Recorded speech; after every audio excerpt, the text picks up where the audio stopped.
저는 당연히 숙박업과는 전혀 관련 없는 사람이었고 16년 동안 게임 회사에서 그래픽 디자이너로 일했습니다. 회사 생활도 나쁘진 않았습니다. 미대를 진학할 때부터 꿈꿨던 일이었고 고생은 했지만 어렵지 않게 취업했습니다. 차곡차곡 연차도 쌓았고 작은 규모의 회사였지만 이사라는 직급도 돌아보고 연봉도 1억 원이 넘었었습니다. 누가 봐도 안정적인 직장인이었죠. 그때까지만 해도 제 인생이 숙박업과 연결될 거라고는 전혀 생각하지 못했습니다. 그러던 중 코로나가 찾아왔습니다.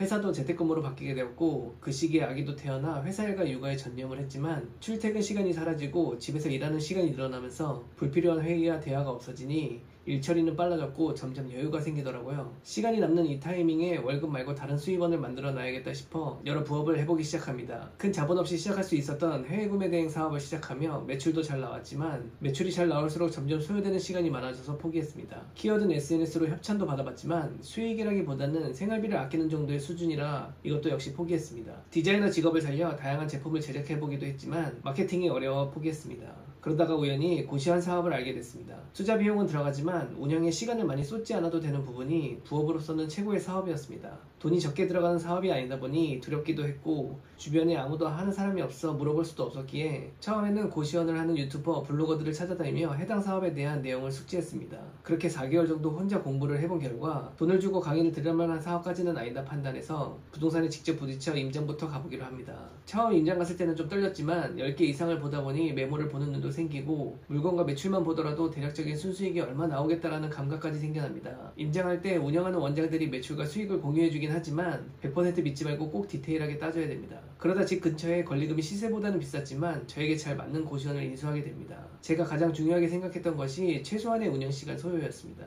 인수했던 고시원은 추가 공사를 하지 않고 바로 이어서 운영이 가능했고 시설도 깔끔하고 원격 운영 세팅이 잘 되어 있어 불필요하게 왔다 갔다 안 하고 집에서도 원격 조절이 되는 딱 원하던 고시원이었습니다. 그때만 해도 회사를 다니고 있었기 때문에 최소한의 시간이 제일 중요했습니다. 그렇게 고시원 인수 후 낮에는 회사 디자이너로 일하고 퇴근 후나 주말에 고시원을 관리했습니다. 당시 제 월급은 세후 약 640만원 정도였습니다.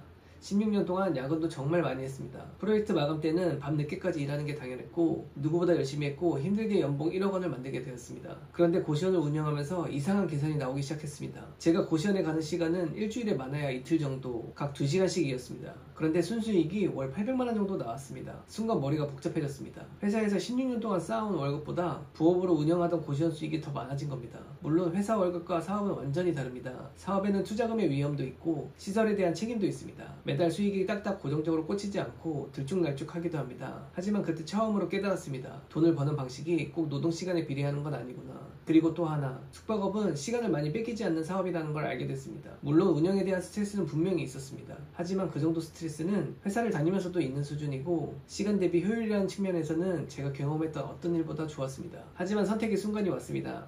코로나가 끝나면서 회사로 출근을 해야 했고 아이와의 시간을 보내는 것도 우리 부부에겐 너무 중요했습니다. 이대로 가다간 직장도 사업도 육아도 다 놓칠 것 같았습니다. 쉬운 결정은 아니었지만 가족과 보내는 시간을 위해 평생 직업으로 꿈꿔왔던 디자이너 일을 접게 됩니다. 회사를 나오고 나니 시간은 많아졌지만 또 다른 현실이 보이기 시작했습니다. 고시원은 안정적이었지만 매출 성장에는 한계가 있었습니다. 아무리 쓸고 닦고 꾸며도 반값 1, 2만원을 올리기가 쉽지 않았습니다. 2년 정도 운영을 하다 다시 공부를 시작했습니다. 숙박업 안에서도 어떤 업종이 더 매출 경쟁력이 있을까? 그러다가 관광객을 대상으로 하는 숙박업을 알게 됐습니다. 특히 서울 도심 관광상권은 매출 자체가 다르다는 걸 알게 됐습니다. 하지만 호텔 운영은 어떻게 하는지, 예약 플랫폼은 어떻게 활용하는지, 외국인 고객은 어떤 서비스를 원하는지 같은 숙박업이지만 겹치는 게 전혀 없었습니다. 돌이켜보면 아이가 태어나면서부터 삶의 방향성이 완전히 바뀌고 있습니다.